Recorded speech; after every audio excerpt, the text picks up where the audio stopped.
Topik Dhamma yang pagi hari ini akan kita bahas diambil dari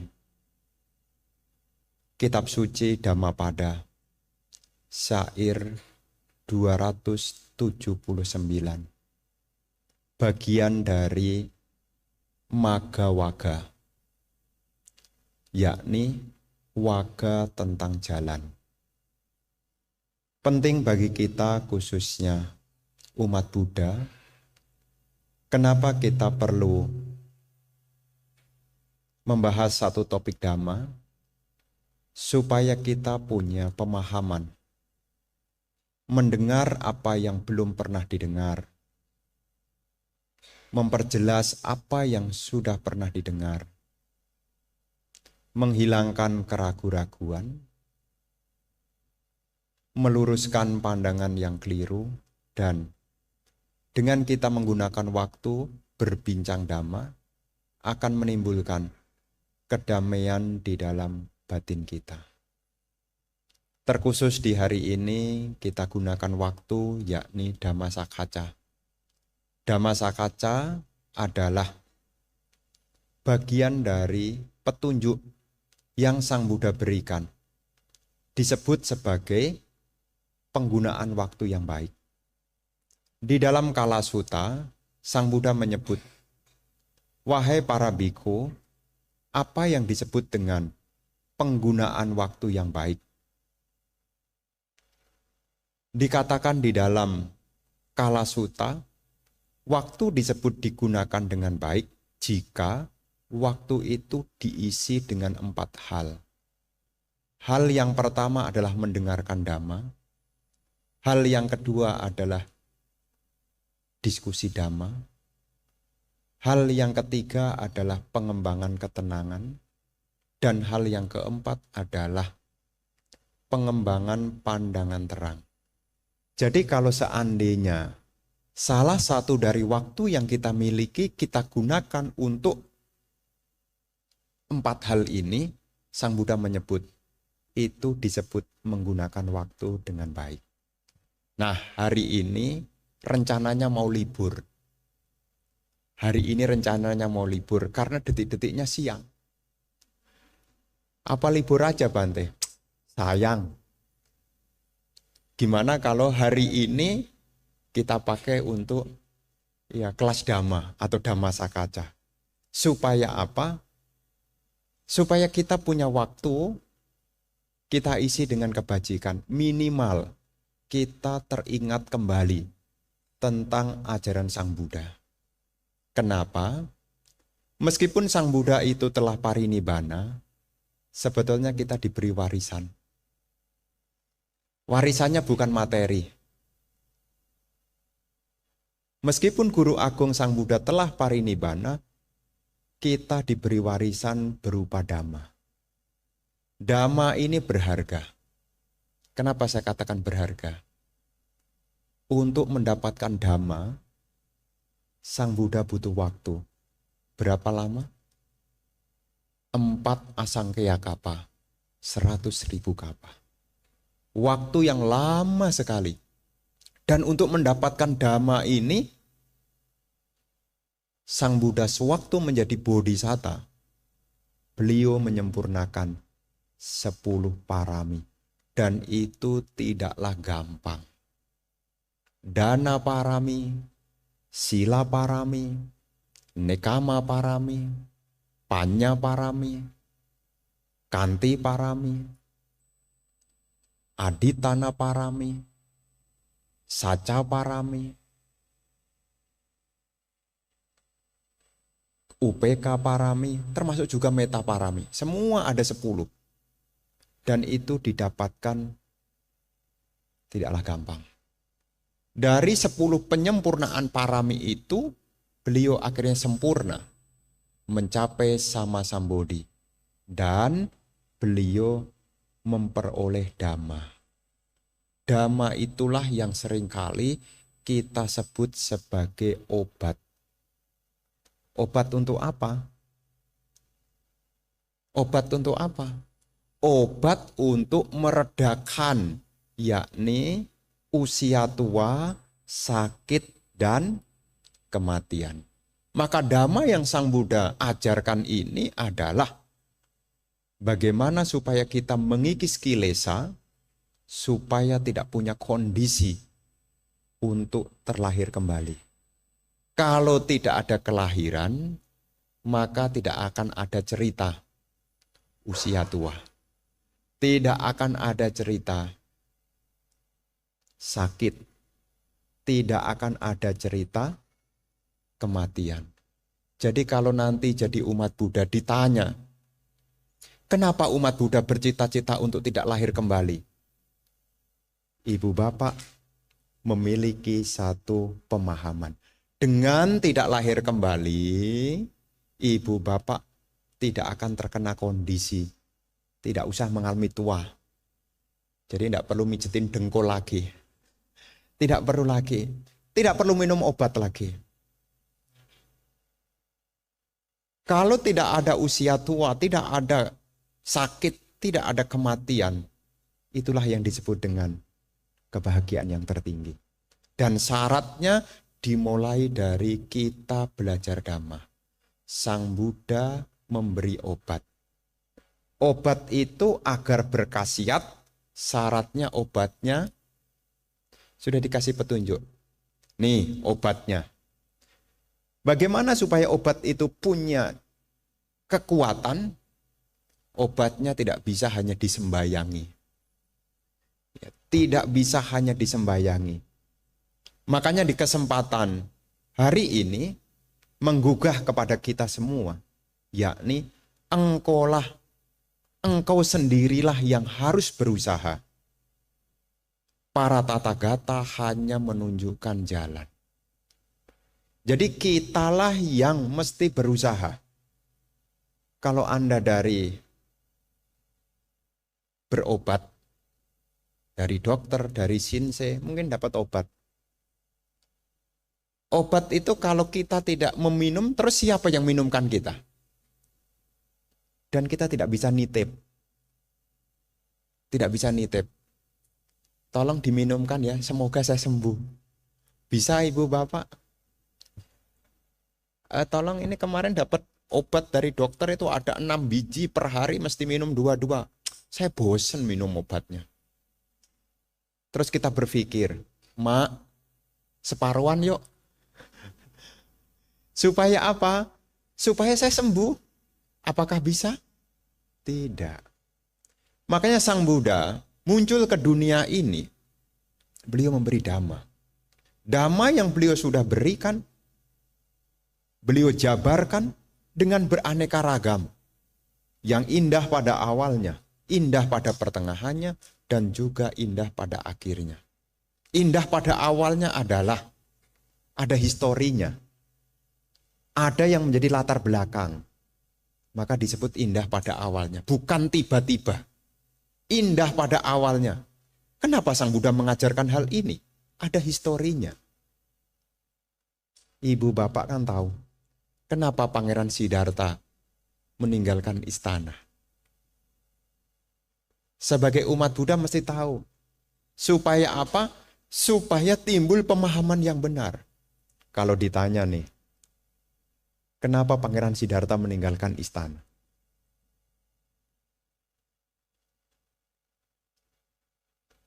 Ini bukan meditasi ya. Kenapa Pangeran Siddhartha meninggalkan istana? Karena ada latar belakangnya. Inilah yang disebut dengan indah pada awalnya. Ada latar belakangnya. Bukan lari dari keluarga. Bukan. Ada latar belakangnya. Bukan tidak cinta pada keluarganya. Bukan. Tetapi ada latar belakangnya. Melihat fenomena. Ada yang tua. Ada yang sakit. Ada yang mengalami kematian. Barulah yang keempat, melihat seorang bertapa. Disitulah kemudian beliau terpikir, supaya saya bisa memberi obat kepada keluarga saya, supaya dia tidak tua, tidak sakit, tidak lagi mengalami kematian. maka saya akan meninggalkan istana ini untuk mencari obat. Bukan lari dari tanggung jawab. Ini perlu saya sampaikan lagi. Karena ada orang yang pakai bahasanya itu agak mendiskreditkan. Pangeran Siddhartha aja ninggalin keluarga. Masa kamu ikutin? Karena dia tidak mengetahui apa yang menjadi latar belakangnya. Latar belakangnya adalah Sangga Mulia. Makanya setelah beliau mencapai sama Sang Bodhi, beliau juga memberi obat kepada ayahnya, Raja Sudodana. Raja Sudodana sampai mencapai arahata. Memberi obat juga kepada ibunya. Bahkan beliau di wasa ke-7 datang mengajarkan dhamma kepada Ratu Maya Dewi yang saat itu lahir di Sutuga Tusita, tapi pembabaran dhammanya di Tawatingsa. Ya saudara mencapai arahat, Rahula mencapai arahat, Ananda mencapai arahat. Jadi beliau mengajarkan dhamma ini ada latar belakang, indah pada awalnya. Indah pada pertengahannya, ada pokok dasarnya. Apa pokok dasarnya? Untuk menghentikan penderitaan itu, seseorang perlu memahami 4 kebenaran mulia. Indah pada akhirnya. Kalaupun kita belum mencapai siswa Arya, dengan kita mengikuti dhamma, tidak mungkin jatuh di alam menderita. Indah pada akhirnya. Akhirnya akan indah. Jadi Sang Buddha mengajarkan dhamma ini supaya kitanya yang harus berusaha.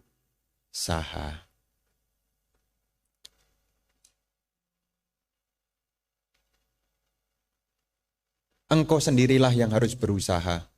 Para tathagata hanya menunjukkan jalan. Jadi Guru Agung Sang Buddha itu ya hanya menunjukkan jalan. Ini syair Dhammapadanya. Tumhehi kicang atapang, akataro tatagato, pati panak pamok kanti, jayino marabandana. Engkau sendirilah yang harus berusaha. Para tathagata hanya menunjukkan jalan. Mereka yang tekun bersamadi dan memasuki jalan ini akan terbebas dari belenggu mara. Apa kaitannya? Ada latar belakangnya. Namanya atakhatanya. Jadi di dalam kitab suci Dhammapada ini, setiap syair per syair itu ada atakhatanya. Ada penjelasnya. Ada kronologinya. Kenapa? Yang menjadi latar belakang dari syair Dhammapada 276 ini adalah sekelompok biku yang berjumlah 500. Dulu cari biku 500 itu gampang. Dulu. Karena di dalam kitabnya dibunyikan, di kala itu berkumpul sebanyak biku 500. Mereka berkumpul dan saling membicarakan tentang perjalanan. Karena mereka dari berbagai tempat yang beraneka ragam. Menceritakan, tadi saya pergi dari sana, jalannya itu rusak. Saya pergi dari sana, jalannya itu banyak kerikil. Ada yang bilang lagi, jalannya itu tadi yang saya lewati sih bagus. Jadi ceritanya sejumlah biku ini sampai di tempat Sang Buddha cerita tentang perjalanan. Ya samalah seperti kita. Kalau seandainya nih kita janjian ketemu di Sunter, tapi ada yang datang telat. Terus ditanya, tadi kenapa datangnya telat? Jalanannya itu Bante. Tapi saya cepet loh. Lewat mana? Lewat Johor, cepet. Loh lah kamu kok telat? Iya tuh, tadi saya lewat Karangtengah. Ya, lewat Karangtengah sudah gitu saya masuk lewat kebun jeruk. Di Tomang antriannya panjang, makanya saya datangnya telat. Ini ceritanya begitu kalau kita versikan sekarang. Terus Sang Buddha menjawab begini. Dari sekian banyaknya jalan yang kalian bicarakan itu, tidak ada yang bisa mengungguli, yakni jalan mulia berunsur 8. Jadi cerita dari latar belakang ini adalah sekelompok biku yang berjumlah 500 ini membicarakan tentang jalan. Tapi Sang Buddha itu menegaskan kembali. Kalau hanya membicarakan soal jalan yang fisik itu, tidak akan memberi banyak manfaat.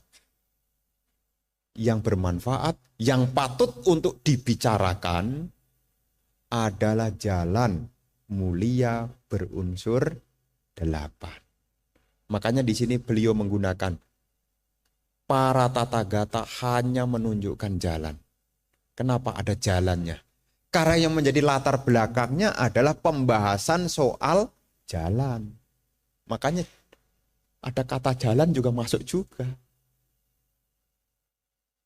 Nah, Bapak dan Ibu saudara-saudari sekalian, ya satu-satu. Jadi di dalam kalimat yang paling awal, tumhehi kicang atapang. Tumhehi kicang atapang. Kata tumhehi itu artinya diri sendiri. Engkau.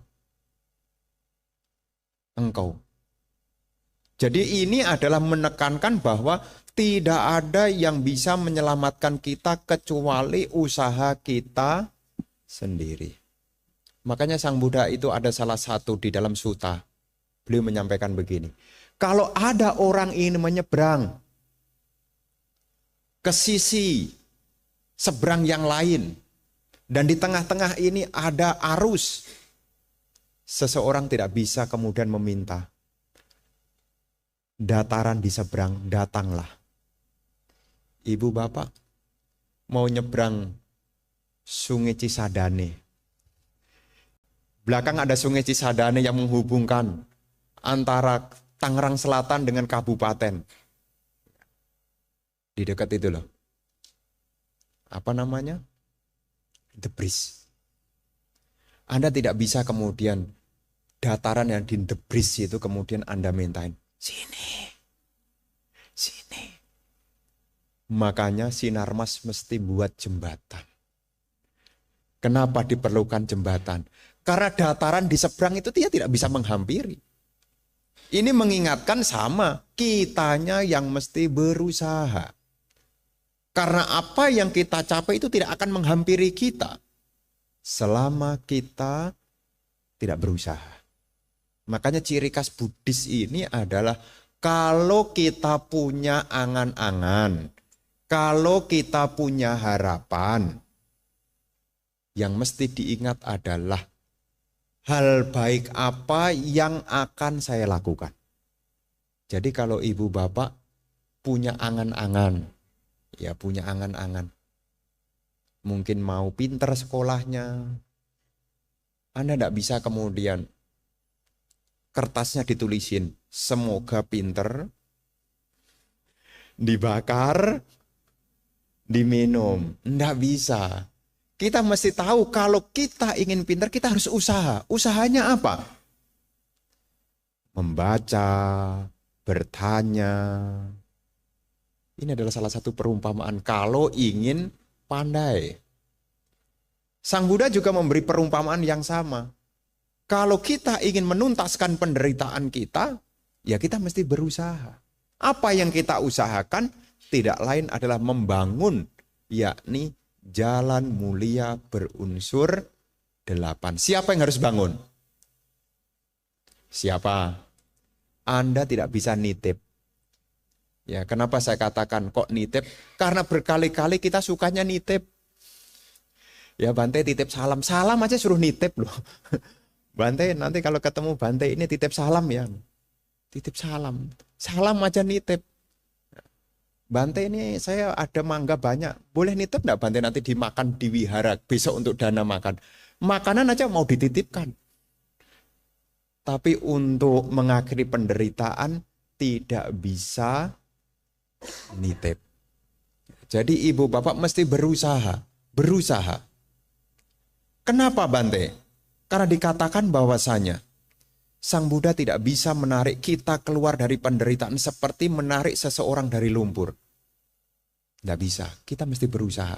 Kita sudah dikasih tipsnya. Masalahnya adalah mau enggak kita berusaha? Mau enggak? Lah kalau seandainya kita tidak berusaha bagaimana Bante? Berarti ada yang mengikat kita. Niat hati ingin berusaha, tetapi apa daya? Kenapa tidak bisa keluar dari lumpur? Kenapa tidak bisa bangkit untuk berjuang? Berarti ada yang mengikat. Apa yang mengikat? Yang mengikat kita sulit keluar dari samsara yang sudah ditunjukkan karena kita masih terjerat oleh mara. Nanti di topik pembahasan berikutnya. Jadi kita ini kadang-kadang ingin hati, setelah mendengar kita ingin berusaha. Tapi kadang-kadang mara ini gundeli kita. Ibarat kita mau melangkah, tapi mara ini mengikat kaki kita. Kemudian, beliau hanya memberi peta atau petunjuk. Nih. Makanya ada kewajiban biku nih. Kalau jadi biku ya. Supaya Bapak dan Ibu tidak salah persepsi dengan saya. Saya perhatikan Bante tiap hari pindah kota. Enak banget ya jalan-jalan ya. Saya lihat statusnya ada di kota Pekalongan, ada di kota Samarinda, ada di kota Balikpapan, ada di Bali. Enak banget ya. Ibu bapak, saya sedang mengerjakan tugas. Jadi biku tugasnya ada 5. Yang pertama adalah mencegah supaya para umat tidak berbuat jahat. Mencegah. Yang kedua, mendorong untuk berbuat baik. Ini tugas saya. Ya, dorong Anda. Yang macet-macet saya samperin. Ayo. Lama banget gak pernah kelihatan. Ya. Saya bukan ngabsensi Anda ya. Ya, bukan ngabsensi. Karena ini adalah tugas. Ya. Mencegah Anda untuk berbuat jahat. Mendorong Anda untuk berbuat baik. Yang ketiga, mendengarkan apa yang belum pernah didengar. Maka sebisa mungkin sesuai kemampuan saya, kalau Anda mengikuti, saya mencoba untuk memberi yang belum pernah Anda dengar sebelumnya. Memberi. Kemudian yang keempat, memperjelas apa yang sudah didengar. Nah, kemudian kewajiban saya yang kelima. Saya punya kewajiban 5. Kewajiban yang kelima adalah sagasa magang acikanti. Sagasa magang acikanti. Kewajiban biku menunjukkan kepada umat jalan menuju kebahagiaan. Jadi ibu bapak saya ajak untuk Dhamma Sakaca ini supaya ibu bapak mulai melihat, mulai mengetahui jalan menuju kebahagiaan. Jadi kita diminta untuk kita yang harus berusaha. Jadi Sang Buddha ini sudah menunjukkan arah. Dan saya berusaha untuk mendelivery. Nih kata Sang Buddha nih di sini nih. Ya, di Dhammapada 276 beliau mengatakan kita sendirilah yang harus berusaha. Jadi saya menyampaikan apa yang saya sampaikan ini ya dari apa yang diberikan oleh Sang Buddha. Untuk siapa Bante? Bukan 100% untuk Anda. Terus untuk siapa Bante? Saya juga mau. Jadi saya belajar Dhamma ini bukan semata-mata ini menggurui Anda, tidak. Dhamma yang saya baca, Dhamma yang saya pelajari ini ya untuk diri saya. Karena kita tahu Dhamma bukan untuk menghakimi orang lain. Dhamma bukan untuk menyerang pihak lain. Dhamma yang Sang Buddha berikan itu adalah untuk diri sendiri. Jadi kalau kita belajar untuk siapa Bante? Ya untuk diri sendiri. Kalau diri sendiri sudah merasa ngerti, maka saya ajak-ajak. Lah kalau diri sendiri tidak ngerti, mau ngajak bagaimana? Ayo, kita beli duren. Misalnya begitu, ngajak beli duren. Katanya duren musangking. Musangking kayak apa? Nggak tahu tuh. Ketika kita ngajak, pasti kita tahu. Betul kan ya? Minimal meskipun belum mencicipi, kita sudah punya deskripsinya. Kalau itu ada sesuatu yang berharga, sudah sepatutnya kita ajak. Makanya karakteristik dari Dhamma itu adalah ehipasiko. Ehipasiko, kemarilah. Kemari, ehi itu artinya kemari. Pasiko lihat. Kenapa keluar kalimat ehipasiko? Ada sesuatu yang berharga. Dan Anda juga berhak untuk memperolehnya. Makanya dipanggil sini. Ada hal yang berharga. Dipanggil ehipasiko. Sini, lihat ini berharga. Kepengen enggak? Kalau belum kepengen bagaimana Bante? Diundang lagi. Diundang lagi. Diundang lagi. Supaya semakin dekat dan semakin mengerti. Kemudian, apa yang menjadi pesan dari syair Dhammapada 276 ini adalah sejalan. Sesuai dengan apa yang menjadi pesan terakhir Guru Agung Sang Buddha. Guru Agung Sang Buddha sebelum parinibbana, beliau berpesan, Wayo Dhammo Sangkara apamadena sampadeta. Segala bentukan ini tidak ada yang kekal, berusaha. Jangan tunda. Masalahnya apa? Jangan tunda. Soalnya napas ini tidak kekal. Yang seolah-olah nafas selalu bersama dengan kita, nafas ini juga tidak selamanya. Nah, sebelum napas itu berhenti, jangan buru-buru berhenti berlatih. Kecuali napasnya sudah berhenti. Lah mau ngapain lagi, udah berhenti? Ya. Selama nafas ini belum berhenti, sebisa mungkin kita berusaha. Inilah penekanan dari tumhehi. Engkau sendirilah. Keberadaan Bante itu hanya teman. Teman itu ngajak. Ya, jadi Anda jangan berhenti mentang-mentang kalau tidak ada temannya. Habis sih Bante tidak pernah datang. Udah lama saya tidak ke wihara, habis Bantenya tidak pernah ke sini. Ayo meditasi. Sudah lama Bante saya tidak meditasi. Lulah kenapa? Kakinya sakit? Enggak. Bante sih tidak pernah ke sini. Jadi ibu bapak saudara-saudara, keberadaan teman ini hanyalah yang memberi motivasi. Tetapi yang memberi penggerak yang utama adalah kitanya sendiri. Jadi jangan sampai kita menyalahkan pihak yang di luar. Makanya Sang Buddha kan berpesan, tumhehi engkolah. Ya, tumhehi engkolah. Engkolah apa Bante? Kicang atapang. Kica itu artinya adalah kewajiban. Kica. Atapang itu sama dengan atapi, semangat. Jadi di dalam praktek Dhamma, di sini kita diingatkan untuk berusaha melaksanakan apa yang menjadi kewajiban. Menekankan bahwa usaha melatih ke dalam diri sendiri.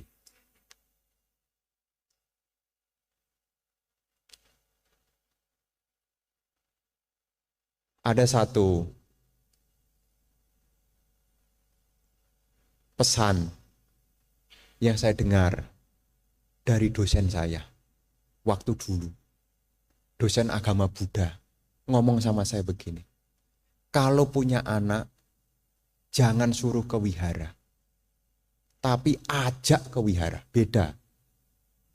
Maknanya beda. Kalau menyuruh ke wihara, anaknya yang berangkat, orang tuanya di rumah. Mestinya bagaimana? Mengajak. Jadi ketika kita praktek Dhamma ini kita ngajak. Ngajak itu artinya bareng-bareng.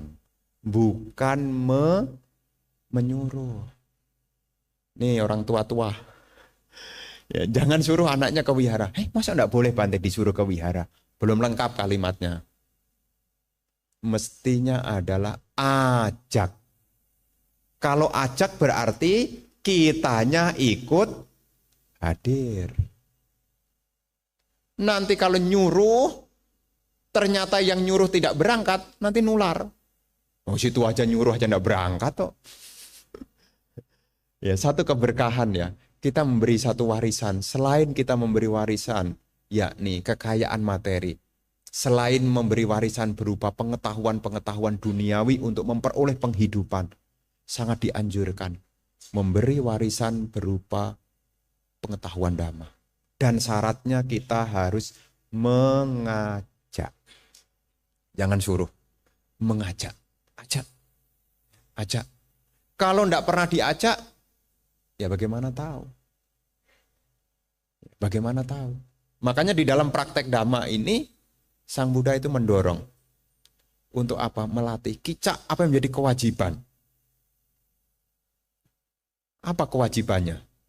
Melaksanakan yakni jalan mulia berunsur 8. Ini kewajibannya. Dengan apa Bante? Dengan atapi, dengan semangat. Atapi itu sama dengan api. Api itu membakar. Kenapa pakai perumpamaan api? Kenapa pakai perumpamaan api? Karena api itu tidak pernah menunda. Rumah kebakaran. Bisa kita ngomong sama api. Api tunggu dulu ya, jangan banyak-banyak dulu. Ini pemadam kebakaran belum datang. Bisa? Nggak bisa. Kenapa? Api itu kalau sudah melahap, dia akan cepat. Nggak bisa. Tuan rumahnya belum datang, biar tuan rumahnya lihat dulu. Apakah bisa menunggu api itu? Nggak bisa. Makanya di sini menggunakan atapi, semangat diterjemahkan dengan api. Api itu membakar. Sesuatu yang sudah membakar, menyala, tidak bisa disuruh redam. Ya, kalau ibu bapak bakar sampah, kemudian sampahnya itu terbakar hebat, kemudian saking hebatnya Anda lupa bawa ember untuk nyirem, kemudian Anda pesan, tunggu dulu ya, jangan gede-gede dulu, jangan gede-gede dulu. Apakah mau menunggu? Tidak. Seperti itulah kalimat atape, kalimat atapa atau atapi, yakni jangan pernah menunggu. Ya ibu bapak, ya jangan pernah menunggu. Dan Sang Buddha berperan di sini sebagai guru. Jadi bukan penyelamat ajaib. Guru itu pembimbing. Ya, guru pembimbing. Jadi beliau itu tahu loh, ini kehebatan Sang Buddha nih. Ini ngomong-ngomong kehebatan Sang Buddha. Sang Buddha itu kalau ngajar dhamma itu pakai skala prioritas. Jadi tidak langsung asal-asalan. Pakai skala prioritas. Prioritas yang pertama diibaratkan seperti bunga teratai yang sudah di atas permukaan. Tinggal nunggu sinar matahari, dia akan mekar. Nah ini orang-orang yang seperti ini yang beliau akan cari duluan. Cukup diajarkan 4 kebenaran mulia dengan pendek, ngerti dia. Itu yang dicari. Ya. Jenis yang pertama. Jadi beliau akan ngajar. Ya. Ngajar yang dicari muridnya yang pertama ini, murid yang sudah siap. Ya, diibaratkan seperti bunga teratai yang di permukaan. Kalau ini yang pertama tidak dapat, barulah cari yang kedua. Yang kedua itu adalah bunga teratai yang mendekati permukaan air. Sang Buddha akan mengajarkan dhamma kepada orang-orang yang bisa mengerti 4 kebenaran mulia secara terperinci. Nah, kalau yang pertama tidak dapat, kedua tidak dapat, ketiga. Seperti bunga teratai yang masih di dalam. Sang Buddha akan mengajarkan 4 kebenaran mulia secara singkat, secara terperinci berulang-ulang. Berulang-ulang. Dan ada jenis teratai yang keempat, Sang Buddha tidak pernah kunjungi. Yang paling bawah. Paling bawah itu apa? Orang-orang yang tidak punya keyakinan, yang tidak punya potensi. Makanya kalau tidak punya potensi, ya beliau tidak akan mengajarkan. Kalau Anda pernah mengikuti Dharma Yatra, di sekitar Bodh Gaya itu ada daerah namanya Kota Senanigama. Ya, Kota Senani, namanya desa. Senani. Gama itu adalah bahasa Pali desa. Setelah Sang Buddha mencari pencerahan, tahu enggak? Kenapa tidak mengajarkan Dhamma ke Senanigama? Kenapa kok mengajarkan Dhamma ke Sarnat, ke Pancawagya Bhikkhu? Karena beliau lihat saat itu yang punya potensi lebih awal adalah Pancawagya Bhikkhu. Setelah membabarkan Dhamma kepada Pancawagya Bhikkhu, barulah beliau setelah 3 bulan di sana, beliau pergi lagi ke Senanigama. Ketemulah dengan Uruwela Kasapa, Nandi Kasapa, dan Gaya Kasapa. Kasapa bersaudara yang berjumlah 1000. Kok bolak-balik, Bante? Sudah dari sini pergi ke sana, balik lagi ke sini. Kenapa tidak langsung sekian di sini? Karena yang punya potensi saat itu adalah yang di sana dulu. Jauh Sang Buddha akan kunjungi. Kalau ada orang punya potensi, inilah guru. Jadi Sang Buddha itu tidak ngajarin sembarangan. Beliau tahu siapa nih.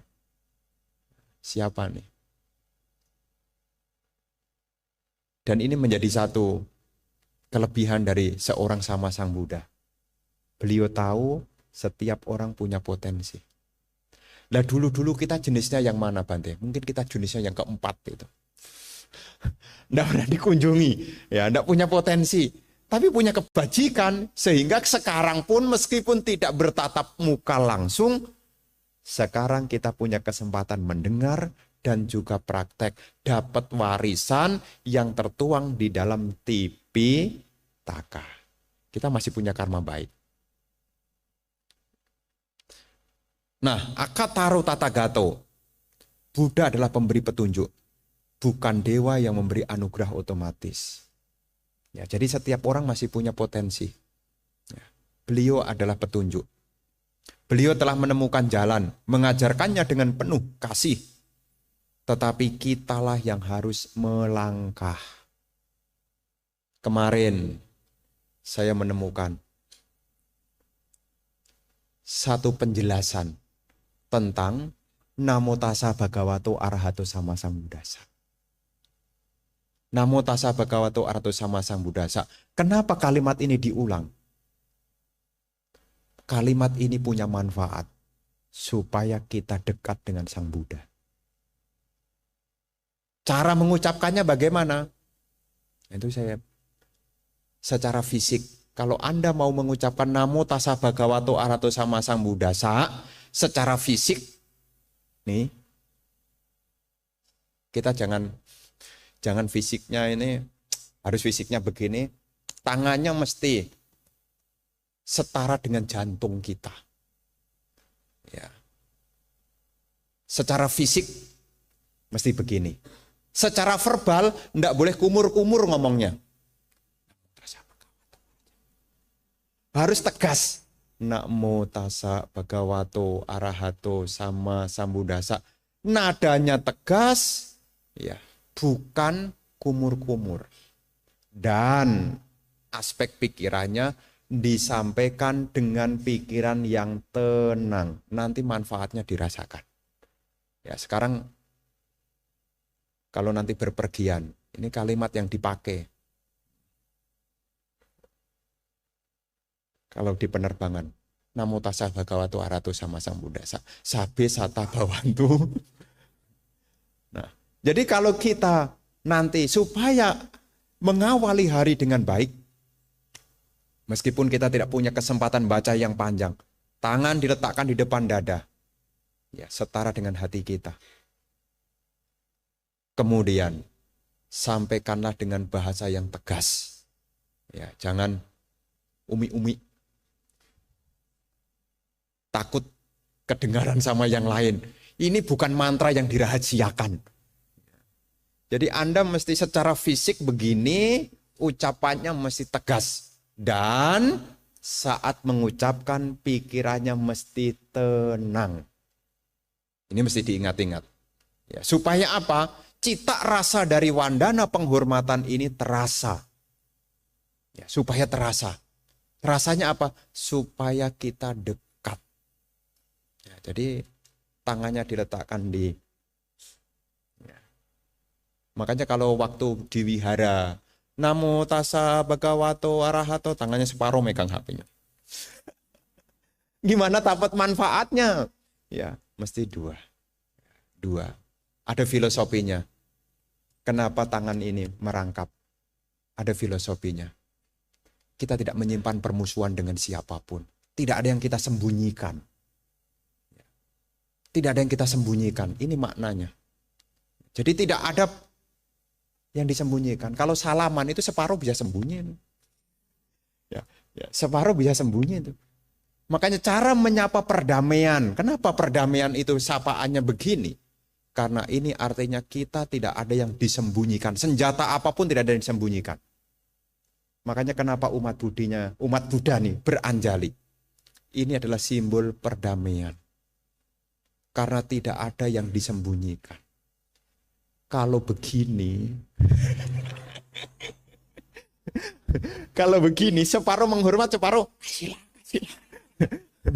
Ya kan kalau Sincia kan begitu kan. Ya. Tapi ibu bapak, kenapa kita kalau namaskara, kenapa begini? Ini simbol kita datang dengan kedamaian. Kemunculan Buddha membawa kedamaian. Kedamaian tidak ada yang disembunyikan. Makanya begini. Kenapa mesti dua-duanya Bante? Karena seorang Buddha memiliki maha karuna, maha bijaksana, maha welas asih, dan juga maha panya. Kanan kebijaksanaan, kiri adalah welas asih. Punya kebijaksanaan yang didasari dengan welas asih. Ya nanti kalau ditanya, kenapa mesti anjali? Memang caranya begitu. Ya jadi ibu bapak nanti kalau ditanya, ibu bapak bisa menjelaskan. Ini gunanya Dhammasakaca nih, mumpung saya ingat nih. Nanti kalau ditanya, kenapa mesti anjali begini? Ini bukan kita berarti kita lebih rendah, bukan. Kita datang tanpa permusuhan, kita datang dengan kedamaian. Kenapa? Karena sudah terbangun dari kebijaksanaan, terbangun dari welas asih. Disatukan. Ya. Dan ini akan menjadi cita rasa. Ya, cita rasa yang saya datang tidak ada permusuhan. Dan satu keberkahan. Kita hidup tanpa permusuhan. Di antara orang-orang yang bermusuhan. Kita hidup tanpa permusuhan. Nah, ini salamnya. Ya. Jadi salamnya bukan begini. Ya, tapi jangan sampai nanti Sincia Anda kemudian begini. Ya nanti jadinya nanti lari dari apa menjadi budaya tradisi. Itu punya makna yang berbeda. Nanti tanyanya, nanti bahasnya nanti waktu Sincia nanti ini. Kenapa Bante kok maknanya begitu? Bahasa Sincia. Karena ini hari Waisak, maka pembahasannya adalah yang begini aja. Ya, jadi nanti ya namo buddhaya, saya datang dengan kedamaian. Saya sudah paham semua makhluk ingin bahagia, tidak ada yang mau menderita. Dan saya sudah tahu dengan landasan kebijaksanaan. Jadi kita harus melangkah. Kita harus melangkah. Sang Buddha ini petunjuk arahnya. Seperti dokter yang memberi resep, tetapi pasien sendirilah yang minum. Jadi sudah dikasih resep, Anda mesti ngambil ke toko obatnya, dan kemudian Anda mesti minum. Nah, ibu bapak, kata tata gata. Tata gata ini berasal dari bahasa Pali, mengacu kepada ketika Sang Buddha memanggil dirinya sendiri. Jadi kalau Sang Buddha menyebut dirinya sendiri itu dengan menggunakan kata tata gata. Para tata gata bersabda. Jadi kata tata gata ini adalah sebutan ketika beliau menyebut nama. Tidak pakai saya atau aku. tapi menggunakan kata Tathagata. Ini khusus untuk sama Sang Buddha. Apa artinya? Tathagata. Tata itu artinya demikian. Gata itu artinya dari kata gacami, pergi. Artinya apa? Buddha telah pergi melampaui siklus kelahiran kematian. Tidak ada lagi keterikatan dalam samsara. Makanya kalau orang itu sudah terbebas dari samsara, sudah tidak terikat lagi, sebutannya sudah menjadi Buddha. Maka istilah Tathagata ini mengacu dari dua kata, tata dan gata. Setelah beliau pergi, Tathagata artinya yang datang. Maksudnya apa? Buddha telah tiba pada pemahaman sempurna tentang realita sebagaimana adanya. Maksudnya apa? Beliau sudah datang dengan menunjukkan kepada kita 4 kebenaran mulia. Jadi beliau datang itu memberi tahu kepada kita tentang 4 kebenaran mulia. Apa manfaatnya? Apa kehebatannya 4 kebenaran mulia? 4 kebenaran mulia adalah tahap pintu untuk mengakhiri penderitaan. Tidak ada jalan lain. Seseorang yang mengembangkan jalan mulia episode 8 nanti akan ketemu 4 kebenaran mulia. Dan kalau orang sudah memahami 4 kebenaran mulia, dia perlahan-lahan penderitaannya mulai tertutup. Artinya tidak mungkin menderita lagi. Contohnya siapa, Bante? Seorang yang sudah mencapai pencapaian Sotapati. Menjadi seorang Sotapana. Sudah tertutup 4 alam menyedihkannya. Sudah tertutup. Setelah menembus 4 kebenaran Arya. Tidak ada lagi wicikicah. Wicikicahnya sudah tidak ada. Tidak ada keraguan lagi. Inilah makna dari Tathagata.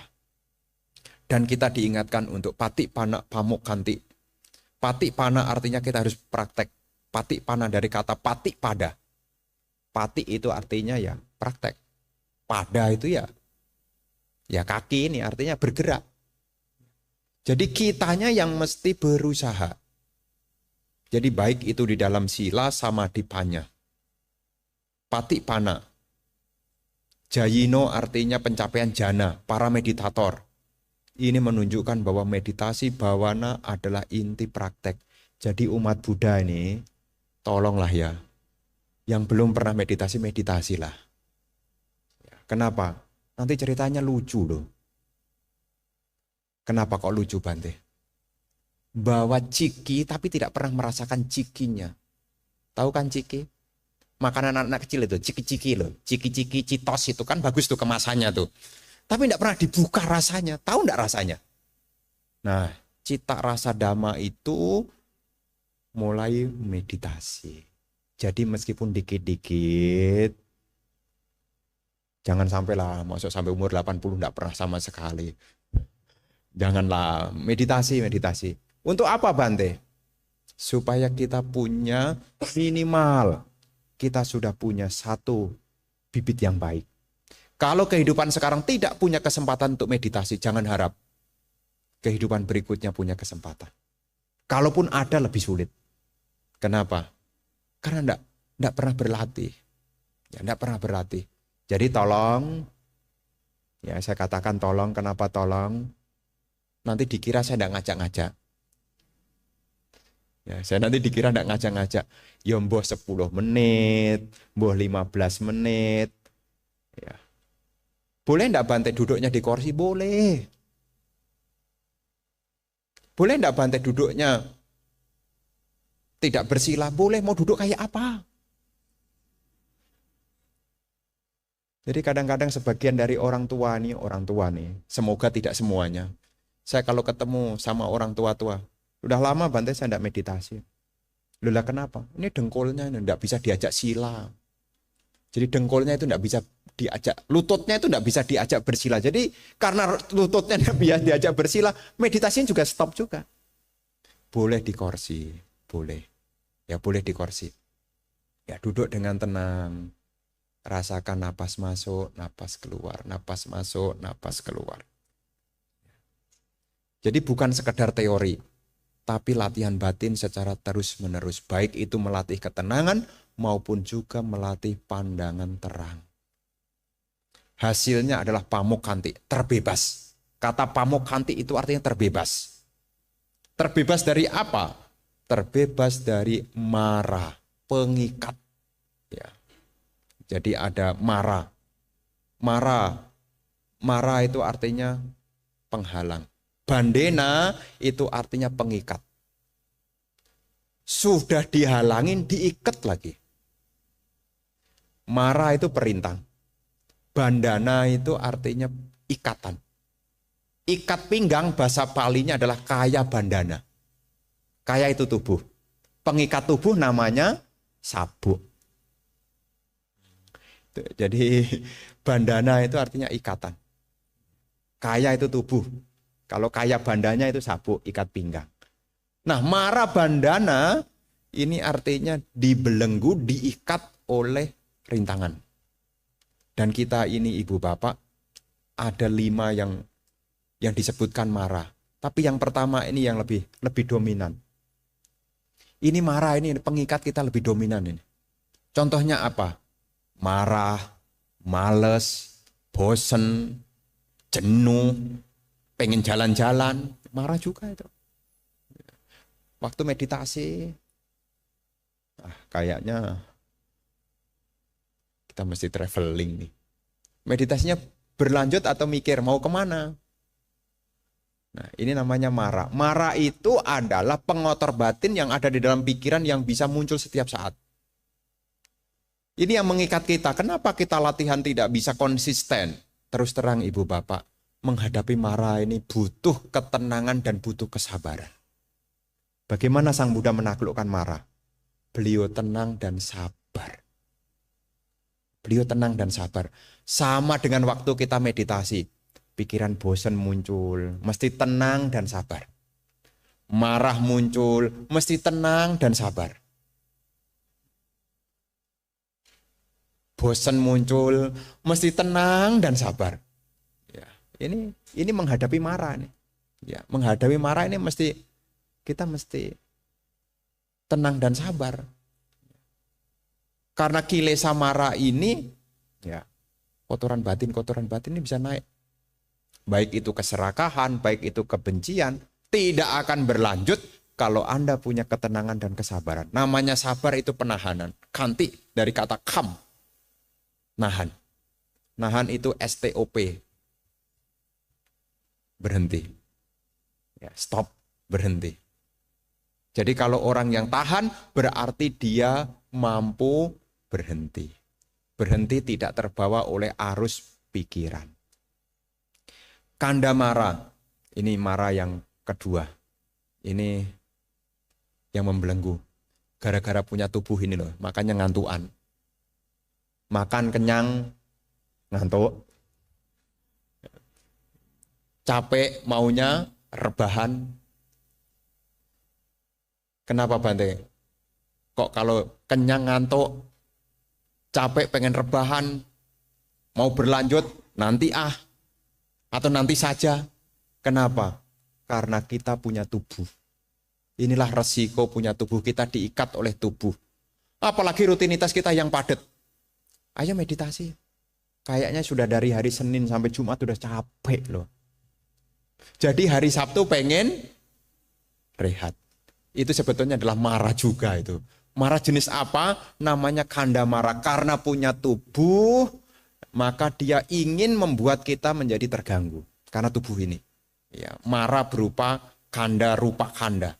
Ada perasaan juga, wedana kanda. Ada sanya kanda juga, ada sangkara kanda juga. Ada winyana kanda juga. Ini adalah perintang yang kita masih diikat. Karena punya tubuh ini satu sisi karma baik. Tapi kadang-kadang punya tubuh ini kalau tidak dipahami dengan bijaksana, dia juga jadi perintang. Punya tubuh ini. Satu sisi kalau dimanfaatkan jadi hal baik, tapi kalau tidak dimanfaatkan kita jadi budaknya. Mau meditasi agak lama. Cik, diingatkan nanti kakinya nanti mati rasa loh. Udah meditasinya nanti aja. Tubuhnya tuh bisa ngomong begitu loh. sudah pegel punggungnya, sudah bisa bantu Sugitata. Itulah mara yang kedua. Mara yang ketiga adalah karma baik. Abi sangkara. Bentukan-bentukan karma baik yang besar. Jadi kalau saya ceritakan di tempat yang lain kemarin kan, kalau dapat karma baik yang besar, contohnya mungkin Anda jualan, omsetnya meningkat, dapat reward. Pas harinya 31 Mei, dapat tur sambil lihat sakura di Hokkaido. Mau ikut detik-detik Waisak atau ikut ke sana? Mau detik-detik Waisak atau pergi ke sana? Ini perintah yang ketiga, namanya karma baik yang besar. Karma baik yang besar. Jadi kita sudah mau siap-siap, dapat karma baik besar. Tidak usah keluar duit untuk jalan-jalan, dibayarin dapat uang saku. 31 Mei, detik-detik Waisak pilihannya. Detik-detik Waisak atau ke sana? Umat Buddha pinter jawabnya. Ke sana bantekan, detik-detik Waisaknya bisa lewat di YouTube.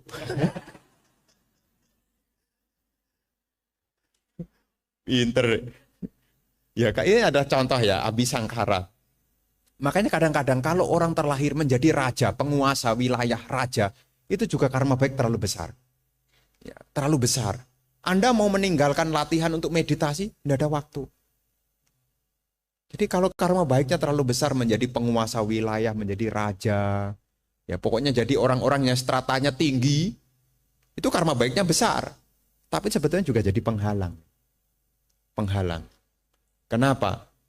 Karena ditawari kemudahan-kemudahan sampai-sampai kita lupa. Memang tidak semuanya, tetapi disebutkan di sini Abhisangkara mara.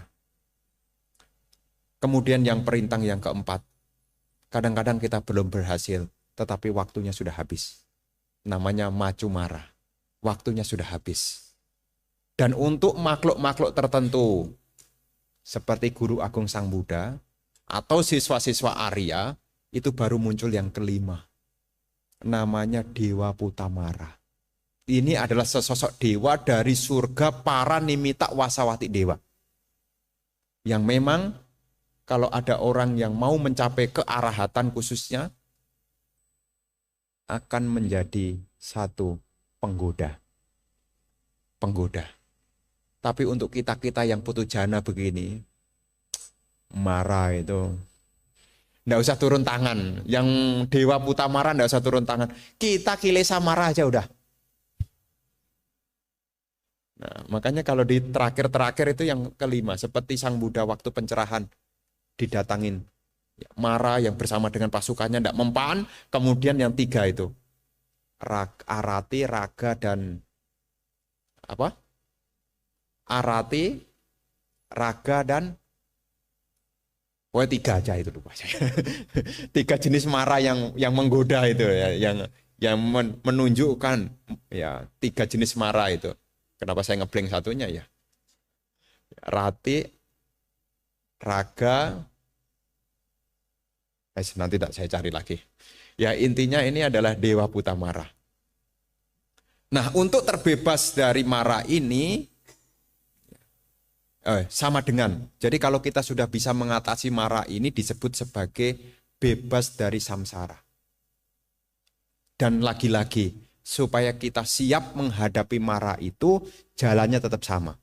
Yaitu jalan mulia berunsur. Nah, jadi ini adalah satu hal. Ya di momen Trisuci Waisak, kita ingat kembali tentang apa menjadi topik-topik Dhamma yang pernah Sang Buddha berikan. Agar kita punya pembekalan mulai dari pariyati. Ya, pariyati, kita punya pengetahuan yang akan mendukung pada pati-pati, mendukung pada praktek. Dhammapada 276. Tumhehi kicang atapang. Akataro tatagato. Pati pana pamuk kanti. Jayino marabandena. Engkau sendirilah yang harus berusaha. Para tathagata hanya menunjukkan jalan. Ia yang meditasi dengan tekun, berlatih mengikuti sang jalan. Ia akan terbebas dari segala mara pengikat. Inilah pemaparan hari ini sebagai ya mengisi detik-detik sebelum detik-detik Waisak dengan ya satu pembahasan Dhamma. Terima kasih atas perhatiannya. Kita masih punya waktu kurang lebih 30 menit ke depan. Jika ada pertanyaan-pertanyaan ya nanti bisa disampaikan. Terima kasih atas perhatiannya.